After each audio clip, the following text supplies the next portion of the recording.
المهم اليوم كانت مناسبة بحضور السيد الوالي وحضور السيد رئيس الجهة وكذلك حضور السيد رئيس المجلس الجماعي لمدينة أكادير السيد عزيز أخنوش للوقوف على مراحل تقدم البرنامج الملكي، برنامج التياء الحضري لمدينة أكادير. دونك نقدروا نقولوا أنه 90% من المشاريع عرفت الانطلاقة ديالها، والباقي القليل منها سوف يعرف بداية الأشغال في الأسابيع القليلة المقبلة. كما كيعرف الجميع أنه هذه المشاريع غيرت وجه المدينة للأفضل، هذا ما يعيشه ساكنة مدينة أكادير وكذلك الزوار ديال المدينة. الرهان مفتوح الآن كما نجحنا الإنجاز ديال هذه المشاريع، الرهان الآن وهو إنجاح التدبير ديالها وضمان الاستدامة ديالها لأطول أطول وقت ممكن. التدخل ديال الشركة اليوم تمحور على أهم البرامج والمشاريع اللي تكلفت بهم الشركة في إطار برنامج التياء الحضرية أكادير 2020-2024، وعلى رأسهم إعادة تأهيل قصبة أكادير وفلا. كما كتعرفوا بأن بداية الأشغال كانت في يونيو 2020. كان افتتاح أولي ديال الفضاءات الخارجية في يوليوز 2022 موازاة مع انطلاق مشروع ديال التلفريك، ومن بعد تكملوا الأشغال حتى في الداخل ديال القصبة. وتكلفت الشركة، تم تكليف الشركة من طرف جميع المتدخلين بالسهر على استغلال وتسيير هذا المشروع المهم الثقافي والتاريخي ديال الجوف. وفعلا ابتداء من 3 فبراير 2024 بدينا كنسيروا هذه القصبة ديال أكادير وفلا، اللي عرفت توافد العديد من الزوار ديال أكادير خصوصا في الصيف.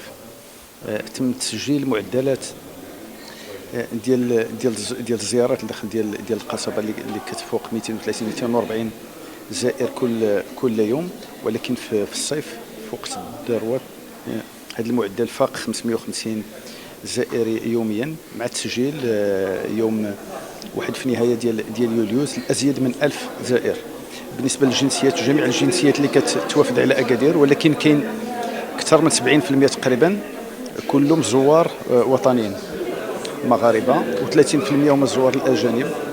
وبطبيعة الحال الزوار الأجانب كما قلت الجنسيات كتختلف ومتنوعة. بالنسبة للمشروع الثاني اللي كاين هو بناء وتجهيز المركز ديال المعلومات السياحية ديال أكادير والإدارة ديال الشاطئ ديال البلاج ديال أكادير. حتى هو تم الانتهاء من الأشغال ديال التهيئة والتجهيز، وتم تكليف الشركة بالتسيير ديال هذا المركز ديال المعلومات السياحية ابتداء من نهاية ديال يوليوز. إذا في 3 شهور الأولى عرف توافد ديال العديد ديال الزوار حتى هو هذا المركز.